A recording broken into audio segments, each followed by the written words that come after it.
Bonjour et bienvenue sur KTV en direct à la télévision, à la radio et sur les réseaux sociaux pour ce temps de parole consacré à l'environnement. Et pour en parler, Madame Environnement de Kwesi TV, Anne-Constance Sangana, bonjour. Bonjour Léonard Rodier. Bonjour Anne-Constance Sangana, merci d'être présente ce matin sur ce plateau pour nous parler de votre émission Agir pour l'environnement. C'est la saison 4 bientôt. Hein. Merci de m'avoir invité Léonard. Mais je vous en prie, c'est un plaisir. Partagez. Voilà. Donc, je vous demandais, la saison 4 va arriver. Qu'est-ce qui va être nouveau dans cette saison 4 ? Alors, on change finalement un certain nombre de choses dans la saison 4. On va déjà changer le plateau. Jusqu'à présent, sur les 3 premières saisons, les invités étaient installés autour de cette table. Dans la saison 4, ils ne seront plus autour de cette table. Ils seront dans un décor naturel, mais audiovisuel. C'est-à-dire qu'on va recréer à l'intérieur du plateau un décor correspondant au thème de l'émission, ce qu'on va aborder comme si on était dans la nature, au milieu du lagon, 10 mètres sous l'eau, au milieu d'une forêt primaire. On va essayer de créer cet environnement. Pourquoi ? Pour toujours plus marquer les esprits et pour toujours plus inciter les habitants de Mayotte à transformer leurs pratiques ou à ajuster leurs pratiques pour limiter les pressions sur l'environnement. Et d'ailleurs, dans cette saison 4, vous invitez les téléspectateurs, les habitants de Mayotte, de proposer des sujets. C'est ça. Alors là, on est en phase, on est au début de la production de la saison. On est en train d'identifier les sujets. Donc, on travaille avec les partenaires institutionnels et associatifs impliqués de Mayotte. Et en même temps, on sollicite les téléspectateurs pour qu'ils puissent nous suggérer des sujets, c'est-à-dire des thèmes sur lesquels ils pensent avoir besoin de plus d'éléments, avoir besoin d'informations, des thèmes qu'ils ne comprennent pas. Et ainsi, on va s'en saisir et on va tenter de construire une émission de télévision pour répondre aux attentes des téléspectateurs de Kwesi. Camar. Anne-Constance, j'aimerais d'abord qu'on revienne depuis la première saison. C'est vrai qu'aujourd'hui, on a pas mal d'acteurs, on a pas mal d'actions. Là, c'est une émission consacrée en tout cas à l'environnement avec, on a vu les acteurs que vous avez invités sur vos plateaux pour échanger, aller en profondeur dans les questions qui nous intéressent. Mais est-ce que en 4 ans, on a vu quelque chose bouger? Est-ce que les lignes ont bougé au niveau que ce soit des institutions ou même de la prise de conscience de la population? Ah oui, en 4 ans, les choses ont bougé. Déjà, il y a 4 ans, le premier comité de pilotage du programme, quelquefois, je me sentais un peu seule parce que effectivement, c'était aussi compliqué de faire travailler les partenaires institutionnels tous ensemble. Et aujourd'hui, on a fait le premier comité de pilotage de cette 4e saison. La participation est importante. Tout le monde est là, en règle générale. Les gens arrivent avec des sujets. Les gens prennent l'habitude également d'échanger entre eux sur des sujets sur lesquels ils ont à agir en coopération. Donc déjà, à ce niveau-là, ça a beaucoup changé. Le programme a permis d'apprendre à travailler plus efficacement ensemble. Et puis, de l'autre côté, on le voit avec les questions que les téléspectateurs posent à l'issue de la diffusion ou même des réactions. Quelquefois, les gens sont surpris, les gens ne comprennent pas, les gens se disent « Ah bon, ça se passe comme ça ? Ah bon, on fait tout ça ?» On voit bien que le sujet passionne, que le sujet intéresse et qu'il est entré au cœur des foyers. Alors aujourd'hui, on sait, Anne, que la technologie a avancé, le message va loin, voyage dans le monde. Oui. Ce que j'ai envie de dire par là, c'est que aujourd'hui, est-ce qu'avec le fait que ça soit une émission, est-ce qu'elle peut toucher au national, voire à l'international. Est-ce qu'avec l'appui du numérique aujourd'hui, le message va encore plus loin? Oui, parce que déjà, on est la seule émission de l'océan Indien qui est entièrement consacrée à l'environnement et à l'environnement local.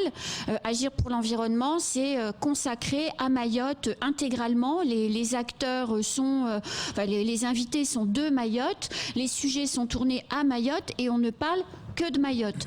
La ligne éditoriale du programme qu'on a toujours voulu et qu'on va continuer à défendre, c'est une approche résolument positive. J'ai toujours privilégié le fait de mettre en avant ce qui est fait plutôt que de mettre en avant ce qui n'est pas fait.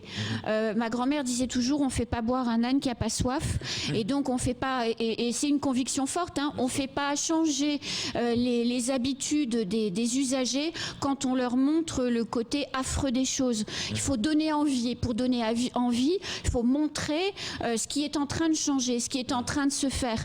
Je prends l'exemple dans la saison 3 de la mangrove.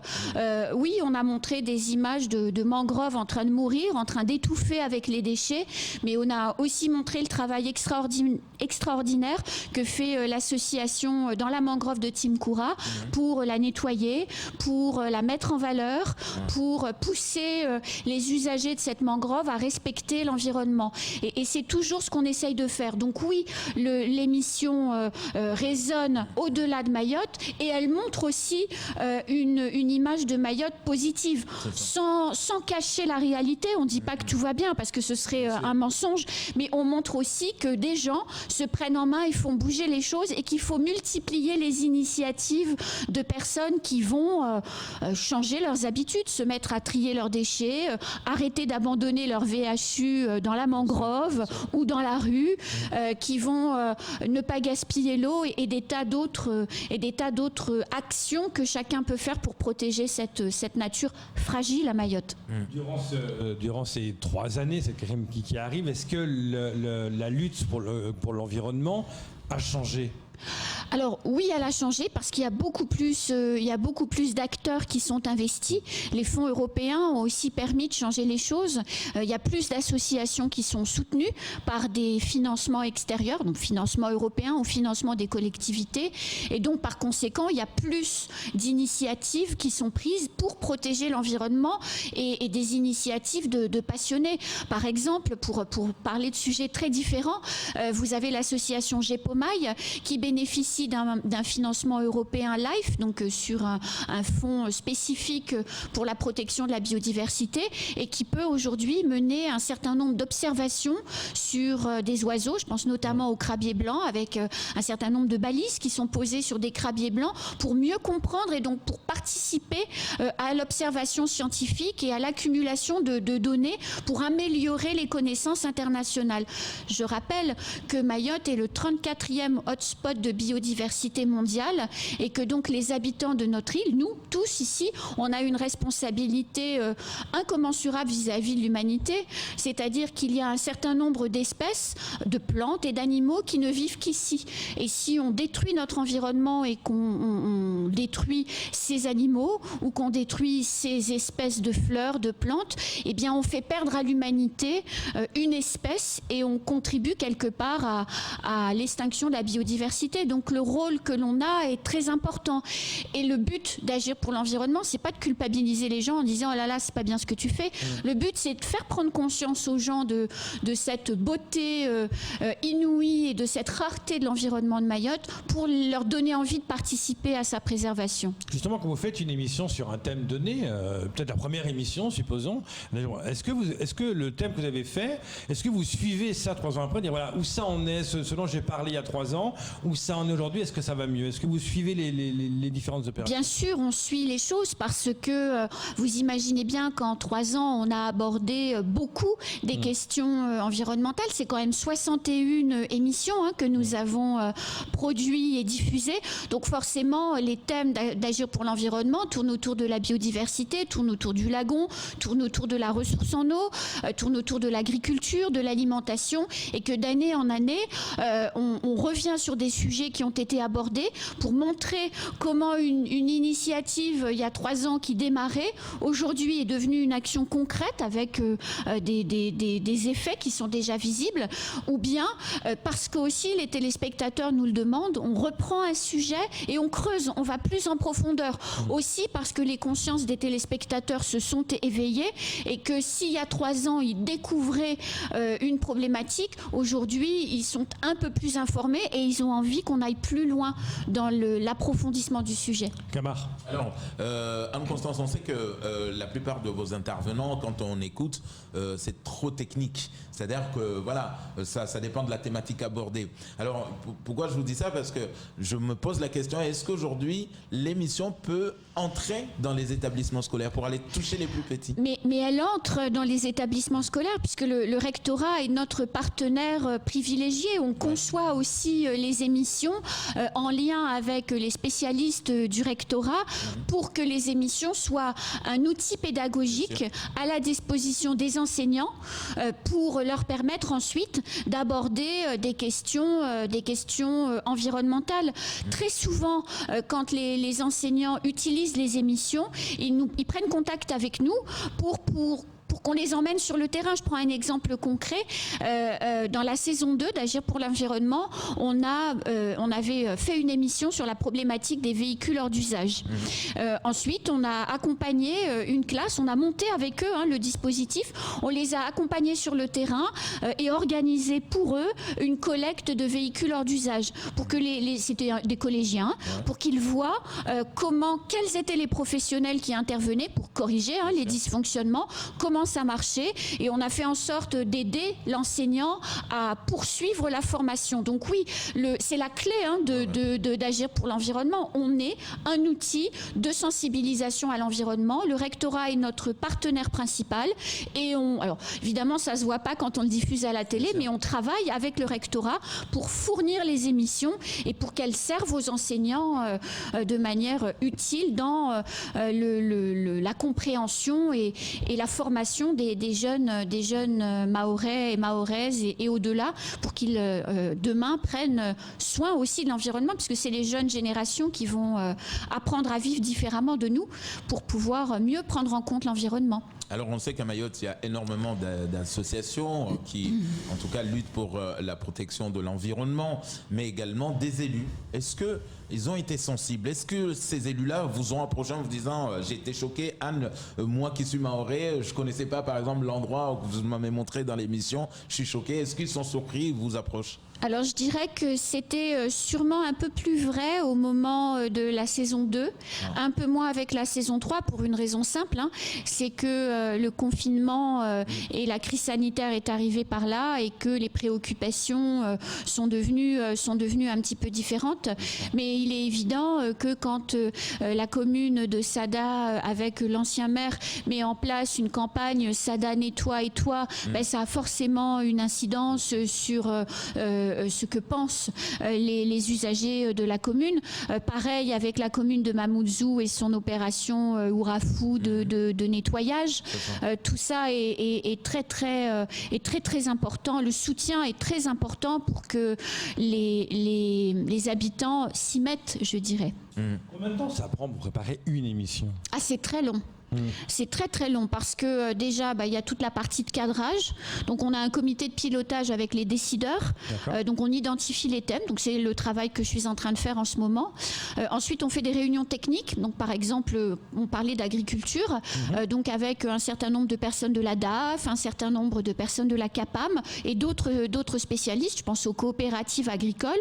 On se réunit pour aborder les 3, 4 ou 5 émissions qui vont avoir comme thème l'agriculture, et là on émet des idées. On se dit on voudrait parler de ça, on voudrait parler de ça, on voudrait parler de ça, on voudrait parler de ça, et toujours on définit un objectif pour l'émission. Ensuite, je vais essayer de trouver des personnes qui vont pouvoir prouver ce qu'on a envie de montrer. Ça, c'est pas toujours évident. Il faut chercher, on trouve, et après, il faut que les gens acceptent également de participer. Ça, c'est jamais un gros souci. Ensuite, on tourne et ensuite, on prépare les plateaux. C'est-à-dire qu'une fois que le sujet est prêt, on assoit la démonstration du sujet dans le plateau. Donc, j'écris, c'est moi qui le fais en général. J'écris les émissions, je prépare le plateau avec les personnes qui vont être interviewées, et ensuite on tourne le plateau. Donc il y a 2 tournages en fait. Il y a un tournage plateau et un tournage sur le terrain. Exactement. Il y a vraiment deux opérations. Il y a 3 temps. Il y a 3 temps. Il y a le tournage du sujet dans la nature, puisqu'on est au cœur de la nature. Et quelquefois, on doit aussi dépendre de la réalité. On a eu la chance, parce que c'est aussi un travail de confiance qui se met en place. On a eu la chance l'année dernière de pouvoir accompagner les gendarmes et les agents de la DAF sur une opération de destruction de charbonnières. Évidemment, on ne se dit pas on y va lundi à 10h. Voilà. On est aussi tributaire de ce genre de choses, mais du coup, ça permet aux téléspectateurs de voir des choses un peu inédites et rares. Voilà. Donc ça, c'est le premier temps qui prend. Voilà, c'est un travail. Le second travail, c'est le plateau. Une fois qu'on a montré que les téléspectateurs ont compris pourquoi c'était important de parler du sujet ici et maintenant, il faut qu'on fasse une démonstration. Donc là, c'est pareil, un nouveau travail avec les personnes qui vont être sur le plateau pour écrire la démonstration, pour prouver quelque chose. Et ensuite, derrière, toujours avec les experts de la thématique, je retiens en règle générale 2 à 3 chiffres clés pour marquer les esprits. C'est-à-dire que, vous voyez, le chemin de conviction se forge de cette manière. C'est important d'en parler avec le sujet. Une démonstration, on explique ce qu'on fait, ce qu'on ne fait pas, ce que l'on fera demain. Et 3 chiffres pour rappeler aux téléspectateurs combien la problématique est importante et lui donner encore envie de changer ses pratiques. Est-ce que la Covid a fait du bien à l'environnement ? Ah non. Non, par rapport au confinement, parce qu'on disait que les gens, au premier confinement, on disait que la planète respirait. Oui, elle a respiré 2 mois et puis après les bateaux ont recommencé à traverser la planète à toute vitesse. Les masques viennent de Chine, le gel hydroalcoolique vient de partout à travers la planète. Donc évidemment, les effets gagnés en mars et en avril 2020 sont totalement perdus. Et je dirais même que certaines pressions ont augmenté. Comme on est à la maison davantage, on consomme plus d'eau. Comme on est à la maison davantage, on consomme plus de climatisation. Comme on est à la maison davantage, on produit plus de déchets. Voilà, donc c'est pas forcément un gain pour la planète. Que ça changeait un peu le système, parce que je vous rappelle que, par exemple, pour Venise, on voyait le fond de l'eau qu'on n'avait plus vu depuis très très longtemps. Camar. Alors, Anne-Constance Coezy TV est le diffuseur de cette émission Agir pour l'environnement. Oui. Est-ce qu'on peut rêver, voir l'émission être achetée par d'autres chaînes nationales ou régionales ? Oui, les gens peuvent m'appeler. Il n'y a pas de problème. On en discutera. Et après, j'irai négocier avec Patrick Millan. Le placement. Non, ça c'est quand même extraordinaire. Merci. Vous avez raison. Pourquoi ? Parce que je dis, c'est vrai que donc cette émission peut être vendue à d'autres. Nous avons, par exemple, des émissions qui sont vendues dans des chaînes qui appartiennent, par exemple, à France Télévisions. Donc, qu'on voit. Donc, pourquoi pas ? Parce que je trouve que le format, il est magnifique aujourd'hui. C'est le seul outil qu'on a aujourd'hui, en tout cas, pour montrer le danger, mais en même temps, les bienfaits des actions menées par les différents acteurs. Donc, maintenant, est-ce qu'on peut la question était de savoir, est-ce que cette démarche, vous pouvez l'engager ou vous attendez d'abord que l'émission fasse son petit bonhomme de chemin ? Alors, la démarche, je peux l'engager. Il est vrai que j'avais tenté de le faire avec la chaîne Public Sénat. Ça n'est pas allé au bout pour des raisons techniques, en fait, de format de programme. Sinon, je pense que ça aurait abouti. Dans tous les cas, l'émission Agir pour l'environnement est coproduite par Incidence et par Coezy TV. Donc forcément, si on décidait avec Patrick Millan de diffuser l'émission sur d'autres chaînes, ça ferait l'objet d'un partenariat, effectivement. Mais et puis ça se négocie, c'est un contrat, c'est rien de difficile. Maintenant, effectivement, on peut se dire qu'on est ouvert à toute opportunité intéressante. Mais c'est une émission de télévision, même si c'est un outil de sensibilisation à l'environnement, c'est une émission de télévision, donc c'est une œuvre et elle est soumise à un certain nombre de règles et de droits. Et c'est normal de dire que quand on parle d'environnement, on est ouvert. Voilà, très très bien. Merci beaucoup Anne-Constance Sanguena d'être venue ce matin. Merci Léonard Rodier et Camar Bourra. Très bonne journée à vous. Merci à vous aussi. C'est tout pour ce temps de parole environnementale. Tout de suite, la suite de vos programmes. Et c'est ouvert aussi.